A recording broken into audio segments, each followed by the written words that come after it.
देखिए ये question number चौथा, तो एक्सरसाइज 8 का क्वेश्चन नंबर चौथा है ट्रिग्नोमेट्री का। तो कहा त्रिभुज समकोण त्रिभुज ए बी सी में सी समकोण है और यदि ए बी बराबर 26 सेमी 26 दिया है, ए सी का मान दिया है 10 और बी सी बराबर 24 हो तो साइन बी टेन बी और कास ए का मान ज्ञात करना है। तो पहले हम क्या करेंगे, त्रिभुज बनाएंगे और जो जो मान दिया उसको हम इसमें राइट करेंगे। ठीक है, तो देखिए यहाँ पर कह दिया है, क्वेश्चन समझिए ध्यान से। एंगल सी समकोण है तो सी आपका यहाँ रहेगा, समझ में आया ना। सी यहाँ हो जाएगा और ए यहाँ हो जाएगा, ए और बी और सी, करेक्ट हुआ ना। देखिए ए बी सी, तो जब सी यहाँ हो गया तो ए तो यहाँ लिखेंगे नहीं, गलत हो जाएगा, इसलिए ए बी सी हो गया। ठीक, तो उसके बाद कहा ए बी 26 सेमी, तो अब जो दिया राइट करिए। ए बी यहाँ कितना मान दिया है 26, मतलब कर्ण का मान, एक कर्ण होता है पहले ऐसे। ठीक है, तो उसके बाद में ए सी का मान दिया है 10 सेमी, तो ए और सी यहाँ से यहाँ कितना दिया है 10। उसके बाद क्या कहा बी सी दिया 24, तो बी सी का मान कितना दिया है 24 दिया है। तो चलिए अब हम सॉल्व करते हैं। कहा साइन बी टेन बी, तो पहले हम राइट करेंगे, दिया है जो दिया एक बार राइट कर लेंगे तो और समझ में आएगा आपको। तो ए बी बराबर दिया है 26 सेमी मान लेते हैं इसको। ठीक है, नहीं है तो जाने दीजिए। उसके बाद में ए सी, तो ए सी बराबर दिया है 10। ठीक, उसके बाद क्या दिया है बी सी, तो बी सी बराबर दिया है कितना 24। अब हम जो जो दिया है इसको सॉल्व करेंगे। तो ध्यान से देखिए, साइन बी पहले पूछा है, तो देखिए लिख रहे हैं साइन बी मतलब यहाँ पर थीटा, यहाँ कोण बन रहा है। कोण कहाँ बन रहा है, यहाँ पर। ठीक है, यहाँ थीटा पर कोण बन रहा है। तो अब देखिए जब ऐसा साइन बी है तो हमेशा थीटा के सामने वाला लंब हो जाएगा, तो ऐसे दिख रहा है कि लंब है। ठीक, और ये कर्ण है और ये क्या है आधार है। तो साइन बी मतलब साइन थीटा बराबर लंब बटा कर्ण होता है ना, तो लंब ए है और कर्ण ए है। तो ए सी लंब क्या है ए और सी है, या लिखिए ए सी और बटे कर्ण का मान क्या है ए और बी, नीचे लिखना है ए बी। बहुत ही आसान है। अब ए सी का मान जो दिया रखिए 10 है, 10 बटे और ए बी का मान कितना है तो 26 है, ये हो गया 26। इतना समझ में आया, ए मान दिया है आपका 26।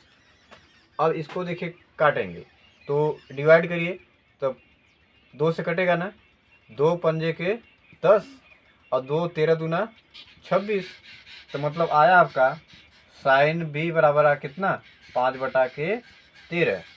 समझ आया ना। अब अगला क्या पूछा है, साइन बी हो गया 10 बी, तो देखिए अब 10 बी ज्ञात करें, यहाँ से स्टार्ट करें, बहुत अच्छा रहेगा। 10 बी, तो 10 बी मतलब थीटा कोण यही भी बनेगा, तो 10 थीटा बराबर देखिए बता दें आपको फिर से।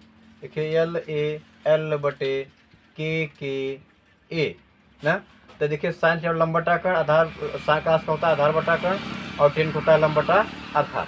अब इसका उल्टा होता है, इसके पिछले इंट्रोडक्शन वाले वीडियो में इसको बता चुके हैं। ठीक है, तो अब देखिए 10 थीटा बराबर लंब बटा आधार है ना, इसमें लंब क्या मान दिया है ए सी क्या है लंब है, भुजा ए सी क्या है, तो यहाँ लिखिए बराबर ए सी बटा ए मतलब आधार क्या है बी सी।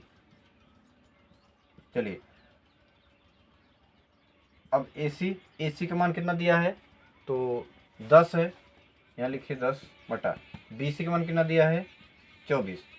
अब देखिए डिवाइड होगा, तो 2 से ना 2 पंजे के 10 और 12 दूना के 24, ये आपका हो गया 5 बटे 12, किसका मान निकला 10 बी बराबर। ठीक है, उसके बाद कहा है कॉस सी, तो कॉस सी राइट करिए कॉस सी। तो अब देखिए यहाँ सभी में बी दिया था, मतलब बी यहाँ है तो थीटा ही बना था, लेकिन कॉस सी कर दिया। कॉस सी मतलब समझ रहे हैं ना, अब सी के जगह पर आपका कोण बनेगा। ठीक है, तो देखिए सी, अब यहाँ थीटा यहाँ कोण बनेगा, जब यहाँ थीटा कोण बनेगा इसके सामने वाला क्या हो जाएगा लंब हो जाएगा, सामने वाला क्या हो जाएगा लंब हो जाएगा, और लंब का जो आधार रहेगा ए आधार हो जाएगा और कर्ण हो जाएगा आपका ए हो जाएगा। समझा कि नहीं। तो देखिए अब क्या करेंगे, पहले क्वेश्चन देखिए क्या है, मतलब कॉस सी अब मतलब इक्वल टू आएगा क्या। ठीक है, तो कॉस सी बराबर इक्वल टू आएगा क्या, सॉरी कॉस ए है, क्या है कॉस ए पूछा है, कॉस ए। तो यहाँ नहीं, आपका थीटा यहाँ बनेगा। तो इसके सामने वाला क्या हो जाएगा, लंब, ये हो जाएगा आधार। समझना। तो cos थीटा क्या होता है, आधार बटा कर्ण। तो आधार का मान कितना दिया है, AC, यहाँ लिखिए AC बटे, उसके बाद आधार बटा k से कर्ण, कर्ण का मान क्या है, कर्ण वही रहेगा AB, यहाँ लिखिए AB बराबर। अब AC का जो मान कितना है 10 और AB का मान है 26। तो ये हो जाएगा 2 पंजे के 10 और 13 दूना के 26, आया 5/13। तो सभी मान आपका निकल गया, ठीक है, जो जो दिया था। AC cos A बराबर कितना आया, 5/13 आया है cos A का मान, ठीक है।